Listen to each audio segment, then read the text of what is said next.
ॐ अज्ञानतिमिरान्धस्य ज्ञानाञ्जनशलाकया चक्षुरुन्मिलितं येन तस्मै श्रीगुरुवे नमः। नमो ॐ विष्णुपादाय कृष्णप्रेष्ठाय भूतले श्रीमते भक्तिवेदान्त स्वामीति नामिने। नमस्ते सारस्वति देवे गौरवाणी प्रचारिणे विशेषशून्यवादी भाषातदेशतारिणे। जय श्री कृष्ण चैतन्य प्रभु नित्यानंद श्री अद्वैत गदाधर श्रीवासदि गौर भक्त वृंद। हरे कृष्णा कृष्ण कृष्णा हरे हरे, हरे राम राम राम हरे हरे। ஹரே கிருஷ்ணா. பக்தர்களுக்கு இனிமையான மாலை வணக்கம். தினம் ஒரு கீதை. பகவத்கீதை எளிமையாக கற்று எளிதாக பயிற்சி செய்வதற்கு ஒரு அரிய வாய்ப்பு. ஸ்ரீல பிரபுபாதர் தெய்வத்திரு ஆசா பக்தி வேதாந்த சுவாமி ஸ்ரீல பிரபுபாதருடைய விளக்கம். இன்னைக்கு நம்ம பகவத்கீதையுடைய 2ஆம் அத்தியாயம், பகவத்கீதை உண்மையுருவில் அத்தியாயம் 2. இந்த அத்தியாயத்துடைய தலைப்பு கீதையின் உட்பொருள் சுருக்கம் அல்லது சாங்கியோகம். இந்த அத்தியாயத்தோட தலைப்பு சாங்கியோகம். இன்னைக்கு படிக்கிற ஸ்லோகம் முதலாவது பதம், 1வது ஸ்லோகம். சஞ்சய உவாச்ச தம் ததா கிருபயாபிஷ்டம் அஸ்ருபூர்ணாகுலேக்ஷணம் விஷீதந்தமிதம் வாக்கியம் உவாச்ச மதுசூதனஹ. மொழிபெயர்ப்பு மற்றும் பொருளுரை தெய்வ திரு அபய சரணா அரவிந்த பக்திவேதாந்த சுவாமி ஸ்ரீல பிரபுபாத். ஜெய் ஸ்ரீல பிரபுபாத் ஜெய். சஞ்சயன் கூறினார், அர்ஜுனன் இரக்கத்தினால் மூழ்கி மனம் பலவீனமடைந்து கண்களில் கண்ணீர் மல்கிய நிலையில் இருப்பதை கண்ட மதுசூதனான கிருஷ்ணர் பின்வருமாறு கூறினார். இப்போ முதல் அத்தியாயத்துல அர்ஜுனன் பகவான் கிருஷ்ணர் கிட்ட வாதம் செய்தார். இந்த யுத்தம் தேவையில்லை, நான் இதை செய்ய மாட்டேன் அப்படின்னு சொல்லி இந்த யுத்தத்தை நிராகரிக்கிறார். அது நம்ம பார்த்தோம், ஒரு 5 விதமான காரணம் சொல்லி நிராகரிக்கிறார். அதுல ஒன்று அர்ஜுனுடைய இரக்கம். அவர் இரக்க குணத்தினால, கருணை குணத்தினால அர்ஜுனன் என்ன நினைக்கிறாரு, நாமையே அவங்களை கொல்லணும், அவங்க வேணா பாவிகளா இருக்கட்டும், அந்த பாவிகளை கொண்டு நாமே பாவத்தை சேர்த்துக்கணும். இந்த மாதிரிலாம் அர்ஜுனன் மனசுல பலவீனம் அடைஞ்சு கண்கள்ல கண்ணீர் மல்க தம் ததா கிருபயா விஷ்டம். கிருபயா அப்படின்னா கருணையோட, இரக்கத்தினால. அஷ்ணு பூர்ணா குலேக்ஷணம். அஸ்ரு அப்படின்னா கண்ணீர், கண்கள் கண்ணீர் ததும்புது. விஷீதந்தம் இதம் வாக்கியம். கவலை கொண்டு அர்ஜுனன் இந்த மாதிரி பேச, உவாச்ச மதுசூதனா. மது என்ற அரக்கனை கொண்ட பகவான் கிருஷ்ணர் அர்ஜுனன் மேல கருணை கொண்டு ரொம்ப அவருடைய கருணையான பார்வை அர்ஜுனன் மேல செலுத்தி இப்ப அர்ஜுனன்ட்ட பேச ஆரம்பிக்கிறார். அப்போ எந்த இடத்தில் இரக்கம் காட்ட வேண்டும், கருணை. எந்த இடத்துல கருணை காமிக்கணும், இரக்கம் காமிக்கணும், எந்த இடத்துல கருணை தேவையற்றது, எங்க கருணை தேவையற்றது. இப்போ உதாரணத்துக்கு இந்தியாவுடைய பார்டர். இந்தியாவுக்கு பாத்தீங்கன்னா நிறைய சவால் இருக்கு. என்னன்னா, ஒரு பக்கம் சீனாக்காரங்க இந்தியாவை தாக்குறதுக்கு முயற்சி பண்றாங்க, இன்னொரு பக்கம் பங்களாதேஷ்ல இருந்து இந்தியாவுக்குள்ள ஊடுருவி வர முயற்சி பண்றாங்க, இன்னொரு பக்கம் பாகிஸ்தான்காரங்களும் இந்தியாவுக்குள்ள வர முயற்சி பண்றாங்க, காஷ்மீரை பிடிச்சிடணும். அப்போ ஒரு பக்கம் பாகிஸ்தான்காரங்க காஷ்மீரை பிடிக்கணும்னு முயற்சி பண்றாங்க, இன்னொரு பக்கம் பங்களாதேஷ்காரங்களும் இந்தியாவுக்குள்ள ஊடுருவுறாங்க, இங்க இலங்கையிலிருந்தும் தமிழர்கள் தாக்கப்படுறாங்க. இந்த மாதிரி 4 பக்கமும் இந்தியாவுக்கு ஆபத்து இருக்கு. அப்ப சரி, நம்ம ரொம்ப ஆன்மீகமா இருக்கணும், ரொம்ப அமைதியா இருக்கணும். தீவிரவாதிகள் நாட்டுக்குள்ள ஊடுருவுனா என்ன, தீவிரவாதிகள் காஷ்மீரை கைப்பற்றினா என்ன, அப்படி நம்ம இருக்க முடியாது. அப்ப அந்த இடத்துல அரசாங்கம் சில நடவடிக்கைகள் எடுக்கிறாங்க. இப்போ உதாரணத்துக்கு ஒரு ராணுவ அதிகாரி என்ன பண்ற, ராணுவத்தில் இருக்கிற ஒரு ராணுவ அதிகாரி இந்தியாவுடைய பார்டர்ல துப்பாக்கியோட நிக்கிறார். அப்போ தீவிரவாதிகள் இந்தியாவை தாக்க முற்படும் போது உடனே இந்த ராணுவ வீரனை தீவிரவாதியை சுட்டு கொள்ற. அப்படி அந்த இந்தியாவுடைய பார்டர்ல தீவிரவாதியை சுட்டு கொண்ட அந்த ராணுவ வீரருக்கு பதக்கம் கொடுக்குறாங்க கவர்மெண்ட். அரசாங்கம் என்ன பண்ணுது, அந்த ராணுவ வீரரை அழைத்து அவருக்கு பதக்கம் கொடுத்து அவர் கௌரவிக்கிறாங்க. ஒரு பக்கம் பார்த்தா இது கொலை. என்ன கொலை பண்ணாரு? ஒரு மனுஷனை ஒரு தீவிரவாதி கொன்னு இருக்க. அப்படி ஒரு தீவிரவாதி கொன்னவரை அரசாங்கம் என்ன பண்ணுது? பதக்கம் கொடுத்து அவர் கௌரவம் பண்றாங்க, கௌரவிக்கிறாங்க. அதே ராணுவ அதிகாரி விடுமுறை நாட்கள்ல ஓய்வு எடுக்கிறதுக்காக வீட்டுக்கு வர்றாரு. நம்ம பெரம்பலூருக்கோ புதுக்கோட்டைக்கோ காரைக்குடிக்கோ வர்றாரு. திடீர்னு பக்கத்து வீட்டுக்காரங்க கூட பயங்கரமான சண்டை. பக்கத்து வீட்டுக்காரங்க கூட சொந்தக்காரங்க சண்டை வந்து, அந்த சண்டையில இவர் கோவம் வந்து அவருடைய துப்பாக்கி எடுத்து டமால் டமால் டமால் சுட்டுட்டார் அவர். இப்போ அரசாங்கம் அவருக்கு பதக்கம் கொடுப்பாங்களா, சிறையில போடுவாங்களா? அதே ராணுவ வீரர் தான், அதே துப்பாக்கி தான். பக்கத்து வீட்டுக்காரங்க கூட சண்டை நடந்தது, சொந்தக்காரங்க கூட சண்டை நடந்ததுன்னு ஒண்ணே கோபத்துல துப்பாக்கி எடுத்து டமா டமான்னு சுட்டார். அப்ப அரசாங்கம் என்ன பண்றாங்க? போலீஸ் அதிகாரி வந்து அவர் கைது பண்றாங்க. கைது பண்ணி சிறையில அடைச்சு கோர்ட்டுக்கு கொண்டு போறாங்க. நீதிமன்றத்துல கொண்டு போய் இந்த கொலைக்கான காரணம் என்ன, ஏன் கொலை செய்தார், ஏன் ஒரு சட்டத்தை கையில் எடுத்துக் கொண்டார், ஏன் சட்டத்தை துஷ்பிரயோகம் செய்தார் அப்படின்னு சொல்லி அவர் மேல கேஸ் ஃபைல் பண்ண. ஆனா அதே நபர் தான் இந்தியாவுடைய எல்லையில் இருந்து சண்டை போடும்போது பதக்கம் கொடுத்தார். அப்ப எப்படி இதை நம்ம புரிஞ்சுக்கிறது? ஒரு பக்கம் அரசாங்கத்துடைய ஏற்பாடு, அரசாங்கம் அந்த பதவி கொடுத்து அவர் உட்கார வச்சு, அரசாங்கம் என்ன பண்ணிருக்கு? அவருக்கு அந்த பதவி கொடுத்து அவரை ராணுவ வீரனா உட்கார வச்சு. அப்ப அங்க அரசாங்கத்துடைய மேற்பார்வையில கவர்மெண்ட் ஆர்டர், கவர்மெண்ட் என்ன ஆர்டர் கொடுக்குறாங்க?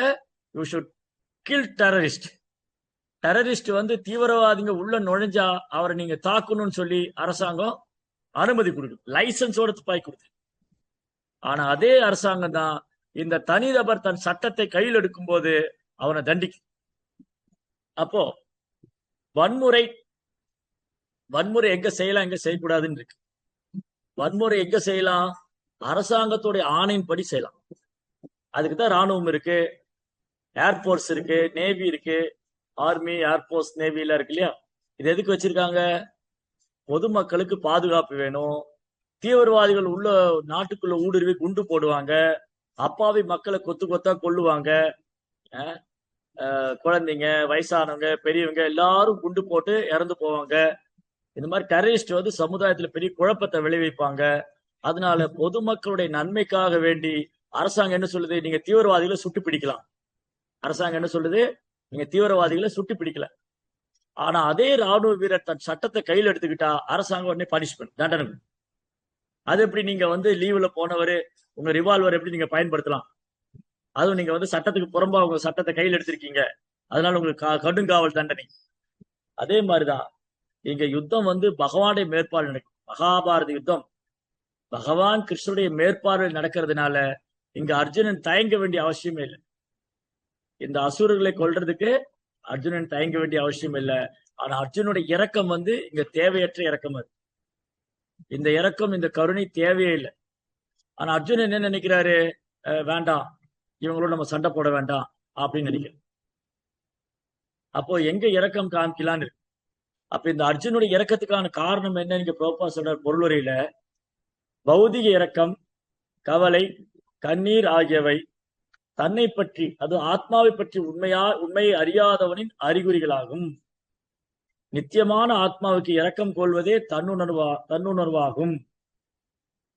அப்ப என்ன பண்றோம்? பெரும்பாலும் நம்ம பண்ற தவறு என்னன்னு சொன்னா, ஆத்மான்னு ஒண்ணு இருக்குன்னு மறந்தே போய், இந்த உடல்ல ஆத்மா இருக்கு, அந்த ஆத்மா எப்படி இருக்கும், ஆன்மா எப்படி இந்த உடல்ல செயல்படுது, ஆத்மான்னு ஒண்ணு இருக்கா இல்லையா, ஆத்மான்னு ஒண்ணு இருக்குன்னா அது எப்படி இருக்கும் அப்படிங்கறத இந்த அத்தியாயத்துல கிருஷ்ணா வந்து இந்த ஸ்பிரிச்சுவல், அத சோல், ஆன்மீக ஆன்மாவுடைய சயின்ஸ், ஆத்ம விஞ்ஞானம், ஆத்ம யோகத்தை இந்த அத்தியாயத்துல பகவான் சொல்றாரு. ஸ்பிரிச்சுவல் சயின்ஸ், ஆத்மான்னு இந்த உடல்ல எங்க இருக்கு அப்படின்னு கிருஷ்ணா வந்து எக்ஸ்பிளைன் பண்றாரு. அதனால இந்த இரக்கம் கவலைன்னு இருக்கு இல்லையா, இந்த இரக்கம் கொள்றது, கருணை கொள்றது, அதுக்கு ஒரு 2-3 உதாரணம் வந்து பிரபுபா கொடுத்திருக்காரு. ஒரு உதாரணம் வந்து, ஒருத்தர் வந்து தண்ணியில மூழ்கிட்டு இருக்காரு. இப்ப நான் இருக்கேன், நான் வந்து கங்கையில குளிக்க போனேன்.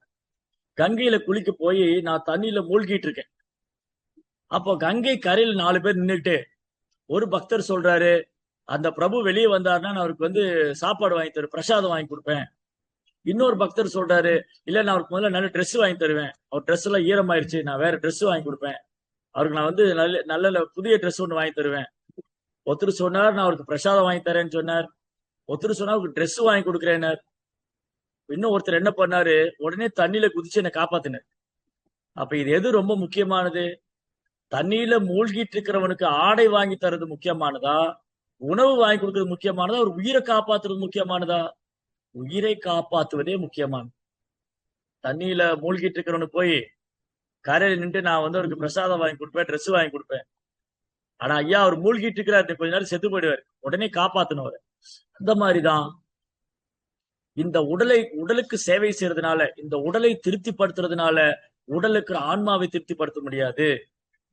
இந்த உடலுக்கு சேவை செய்வதை காட்டிலும் ஆன்மாவுக்கு சேவை செய்தான் மிக உயர்ந்த நன்மை. பிரபுபாத் இன்னொரு உதாரணம் என்ன கொடுக்குற, ஒரு அம்மா வந்து வீட்டுல ஒரு கிளியை வளர்க்குறா. ஒரு அம்மா என்ன பண்ணா, ஒரு வீட்டுல ஒரு கிளியை வளர்க்குறா. அந்த கிளியை வளர்க்கறதுக்கு என்ன பண்ணா, ஒரு தங்கத்துல கூடு பண்ணா. ரொம்ப பெரிய பணக்கார பொம்பளை. அந்த பணக்கார லேடி, அந்த ரிச் லேடி, அவர் ரிச் கேர்ள், அந்த பொண்ணு, அந்த பணக்கார பொண்ணு என்ன பண்ணா, தங்கத்திலேயே ஒரு கூடு பண்ணா. தங்கத்துல ஒரு கூடு பண்ணி அந்த கூட்டுக்கு வந்து டைமண்ட்லாம் வச்சு, emerald, silver, gold, diamond, emerald எல்லாம் வச்சு டெக்கரேட் பண்றான். அந்த அந்த அந்த கூட்டை வந்து, அந்த கிளி கூண்டை வந்து அழகுபடுத்துறான். கிளி கூண்டை அழகுபடுத்துறா. அந்த கிளி கூண்டு ரொம்ப உயர்ந்த கூண்டு, தங்கத்திலே பண்ணிருக்கு. ஆனா உள்ளுக்குள்ள கிளி சந்தோஷமா இருக்குமா? அந்த கூட்டை விட்டு திறந்து விட்டா அந்த கிளி சந்தோஷமா பறந்து போகும்.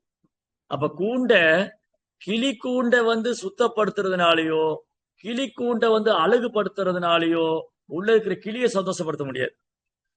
கிளி கூண்டை சுத்தப்படுத்துறதுனாலயோ, கிளி கூண்டை அழகுபடுத்துறதுனாலயோ, அதை ஆபரணங்கள் கொண்டு அழகுபடுத்தினா கூடியோ அந்த கூண்டுக்குள்ள இருக்கிற கிளி வந்து சந்தோஷமா இருக்காது. அதை கூட்டை விட்டு திறந்து விடும். அதை கூட்டை விட்டு திறந்து விட்டா அந்த கிளி சந்தோஷமா பறந்து போகும். அதே மாதிரிதான் ஆத்மாங்கிற நாம இந்த உடலுங்கிற கூட்டுல மாட்டிக்கிட்டு, ஜீவாத்மாவை நம்ம இந்த உடலுங்கிற கூட்டுல மாட்டிக்கிட்டு இருக்கோம். இந்த உடல்ல வரக்கூடிய இன்ப துன்பங்களை அனுபவிச்சுட்டு இருக்கோம். ஜென்ம மிருத்து ஜரா வியாதி துக்க தோஷானு தர்சனம். பிறப்பு, இறப்பு, முதுமை, நோய், இந்த மாதிரி 4 விதமான துன்பங்கள் நம்ம அனுபவிச்சுட்டு இருக்கோம். உடலால வரக்கூடிய துன்பம், உடலாலும் மனதாலும் வரக்கூடிய துன்பம், இயற்கையினால் வரக்கூடிய துன்பம், பல்வேறு ஜீவராசிகளால் வரக்கூடிய துன்பம். இந்த மாதிரி இந்த ஜீவாத்மாவை நம்ம, நான் இந்த உடல் அல்ல, நான் ஆத்மா அப்படிங்கிறத மறந்துட்டு நாம் உடலோடு அடையாளப்படுத்திக்கிறோம். இதுதான் அறியாமை. முதல்ல அறியாமை என்னது? தன்னை ஒருவர் இந்த உடலோடு அடையாளப்படுத்திக் கொள்வது இல்லையா? பிரபுபாத் இன்னொரு உதாரணம் தர, ஒரு மீன் வந்து தண்ணியில நீந்தி போகுது. ஒரு மீன் இருக்கு இல்லையா, அந்த மீன் வந்து தண்ணியில நீந்தி போகுது. ஒருத்தர் அந்த மீனை கையில் எடுத்து அதுக்கு ஃபீட் பண்ற, உணவு கொடுக்குற. அந்த மீன் சந்தோஷமா இருக்குமா? நீங்க ஐயோ பாவம், மீன் சாப்பிட்டுச்சா என்னன்னு தெரியல, மீன் வந்து சாப்பிட்டுச்சா என்னன்னு தெரியலன்னு சொல்லி மீனை வந்து தண்ணியிலிருந்து வெளியில எடுத்து அதுக்கு அல்வா, அதுக்கு ஜிலேபி, ஜாங்கிரி, சந்தோஷமா சாப்பிடுமா? அது தண்ணிக்குள்ள விட்டா சந்தோஷமா போகும் இல்லையா? அது தண்ணிக்குள்ள விட்டுட்டா சந்தோஷமா போகும். அந்த மாதிரிதான் இந்த ஜீவாத்மாவுடைய உண்மையான நிலை வந்து பகவானுக்கு சேவை செய்வது, பகவானை மகிழ்விப்பது. அதை விட்டுட்டு மீனை எப்படி தண்ணியிலிருந்து எடுத்துட்டா அதாவது உயிர் வாழ முடியாது. மீனை வந்து தண்ணியிலிருந்து எடுத்துட்டா அதனால உயிர் வாழ முடியாது. ஒரு அப்நார்மல் கண்டிஷன், அது மரணம் அடையக்கூடிய கண்டிஷன் போயிடும், மரணத்தை அடையும். அதே மாதிரிதான் ஜீவாத்மா வந்து கிருஷ்ணா விட்டு வேறுபடும் போது, அல்லது கிருஷ்ணா விட்டு விலகும் போது, கிருஷ்ணருடைய சேவையிலிருந்து விலகும் போது ஜீவாத்மா இந்த ஜட உலகத்துல பிறப்பெடுத்து கஷ்டப்பட வேண்டும். ஜீவாத்மா வந்து ஜட உலகத்துல பிறப்பெடுத்து மீண்டும் மீண்டும் கஷ்டப்பட வேண்டியது. அதனால இந்த ஸ்லோகத்துல பகவான் ரொம்ப அழகா, இந்த ஸ்லோகத்துல பிரபுபாத் ரொம்ப அழகா எழுதியிருக்க, எப்படி ஒரு ஜீவாத்மா தன்னுடைய உண்மையான நிலையை மறந்து அறியாமையில் செயல்படுகிறார். இங்க அர்ஜுனன் வந்து கிருஷ்ணரை மதுசூதனான்னு கூப்பிடுறாரு. கிருஷ்ணாவுக்கு இன்னொரு பேரு மதுசூதனா. மதுசூதனா அப்படின்னு சொன்னா மது என்ற அரக்கனை வதம் செய்தவர். அப்போ அர்ஜுனன் ஏன் இந்த வார்த்தையை ஏன் இந்த நாமத்தை சொல்றார்? கிருஷ்ணர் ஏன் மதுசூதனான்னு அழைக்கிறார்? பகவான் கிருஷ்ணர் மது என்னும் அரக்கனை கொன்றவர்.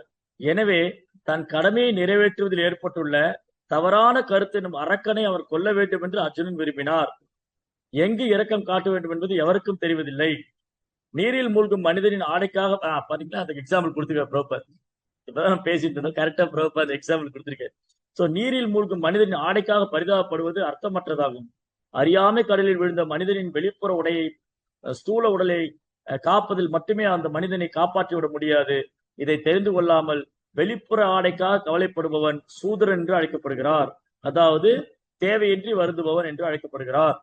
அர்ஜுனன் ஒரு சத்திரியன். அவனிடம் இது போன்ற களங்கங்கள், இது போன்ற இத்தகைய நடத்தை பகவான் எதிர்பார்க்கப்படவில்லை, இத்தகைய நடத்தை எதிர்பார்க்கப்படவில்லை. இருப்பினும் அறியாமல் உள்ள மனிதனின் கவலையை போக்க பகவான் ஸ்ரீ கிருஷ்ணரால் தான் முடியும். இந்த காரணத்துக்காக தான் அவர் பகவத்கீதையை பாடினார். உயர் அதிகாரியான பகவான் ஸ்ரீ கிருஷ்ணரால் விளக்கப்பட்டுள்ள இந்த அத்தியாயம் பௌதிக உடல், ஆத்மா ஆகியவற்றை பற்றிய பகுத்தறிவை கொண்டு தன்னுணர்வு அடையும் முறையை கற்பிக்கின்றது. எவ்வித பலனின் மீதும் பற்றுதல் கொள்ளாமல் தன்னை பற்றி உண்மையை கருத்தில் நிலை பெற்றிருப்பவனுக்கு இத்தகைய தன்னுணர்வு சாத்தியமாகும். அதனால இந்த அத்தியாயத்துல கிருஷ்ணா ரொம்ப அழகா ஆத்மாவை பற்றி வர்ணிக்கிறார். ஆத்மாவுடைய தனித்தன்மை என்ன, ஆத்மாவுடைய சிறப்பு என்ன, உடலுக்கும் ஆத்மாவுக்குள்ள வித்தியாசம் என்ன அப்படிங்கிறத நம்ம அடுத்தடுத்து வரக்கூடிய ஸ்லோகங்களை படிக்க போறோம். ஹரே கிருஷ்ணா. பகவத்கீதா ஓகே.